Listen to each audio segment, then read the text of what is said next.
तो बच्चों आज हम तुम्हें जो हमारा यूपी एंड एमएमएस एग्जाम होता है, पिछली बार भी हुआ था, इस बार भी नवंबर में है, उसमें कई तरह के क्वेश्चन आते हैं। उसमें एक पार्ट रीजनिंग का भी होता है। तो रीजनिंग दो तरह की होती है, एक तो होती है वर्बल रीजनिंग और एक होती है नॉन वर्बल रीजनिंग। वर्बल में जो कोडिंग डिकोडिंग होती है वो वर्बल में कहलाती है, जिसमें कुछ लिखा हुआ हो, कुछ भाषा में किसी भाषा में कुछ लिखा हो, वो वर्बल होता है। तो जिसमें लिखा कुछ ना हो, सिर्फ आकृतियां हो इस तरह से, वो कहलाती है नॉन वर्बल रीजनिंग। तो हम तुम्हें कोडिंग डिकोडिंग समझा चुके हैं एक बार, कई तरह के क्वेश्चन उस पर आते हैं, तो एक दो तरह की हमने कोडिंग डिकोडिंग बताई। इसमें बहुत बच्चों को परेशानी आ रही थी कि सर ये कैसे आकृति बनी होती है, कैसे होते हैं। तो आज थोड़ी सी हम बात कर देते हैं नॉन वर्बल रीजनिंग, ठीक है। इसमें देखो क्या होगा, नॉन वर्बल रीजनिंग में तुम तीन चीजें याद रखो।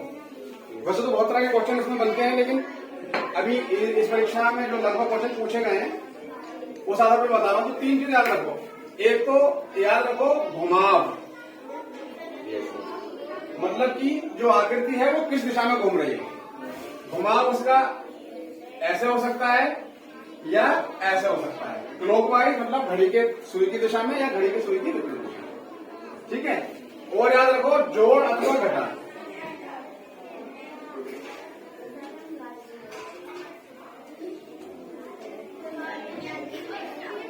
जोड़ घटा का मतलब यह है कि आकृतियां जो अगली आकृति बन रही होगी उसमें कुछ बढ़ रहा होगा या कुछ घट रहा होगा, ठीक है। पहली आकृति से दूसरी आकृति में जो अंतर होगा कुछ ना कुछ चीज बढ़ेगी या कुछ घटेगी।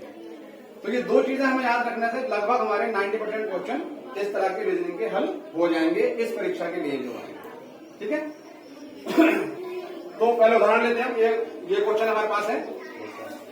इसमें देखो क्या है, तो पहली आकृति में 3 तो हॉरिजॉन्टल लाइन है और 3 वर्टिकल लाइन है। हॉरिजॉन्टल मतलब क्षैतिज पड़ी हुई रेखा है, वर्टिकल मतलब खड़ी हुई रेखा है।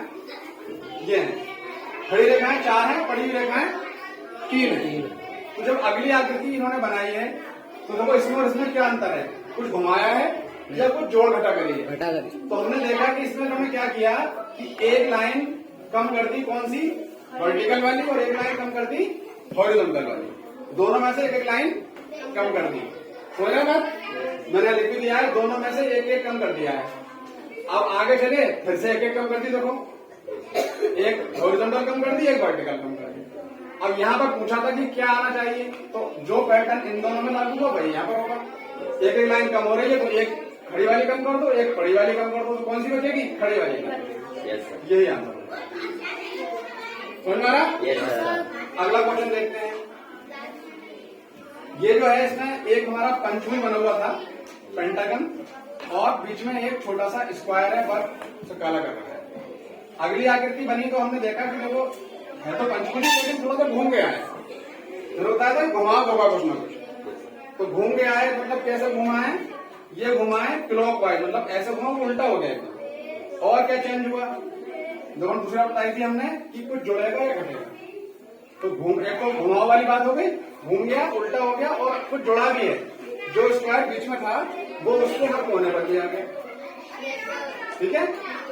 अब आगे तो इन्होंने क्या बनाया, आगे एक स्टार बना हुआ था, उसके बीच में वही स्क्वायर था काला वाला। तो देखो जो इन दोनों में लागू हुआ पैटर्न, जो घुमा या कुछ भी बढ़ा या घटा, वही पैटर्न इन दोनों में भी लागू होगा, ठीक है। तो क्या करें, पहले तो इसको घुमा दें, जैसे ये उल्टा करा है इसको भी उल्टा कर दें। अब तो ये जो स्टार था 5 कोने होते हैं, तो 3 ऊपर थे 2 नीचे थे, ठीक है।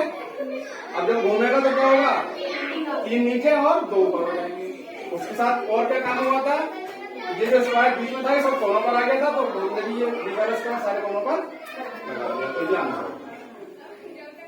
ठीक है भाई।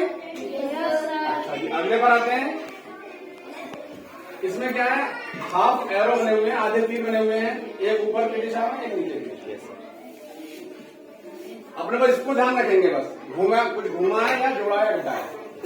तो जब अगली आकृति आई तो हमने देखा कि कुछ तीर बढ़ गए, ठीक है। अब कैसे बढ़ गए, क्या क्या बढ़ा है इसमें, जैसे एक ऊपर की दिशा में था, बराबर में एक और लग गया, और जो नीचे की दिशा में था उसके बराबर में एक और लग गया। मतलब दोनों में एक एक बढ़ा दिया है, और उसी के ठीक बराबर में बढ़ाया है, ना कि एक छोड़ दिया। बोल रहे?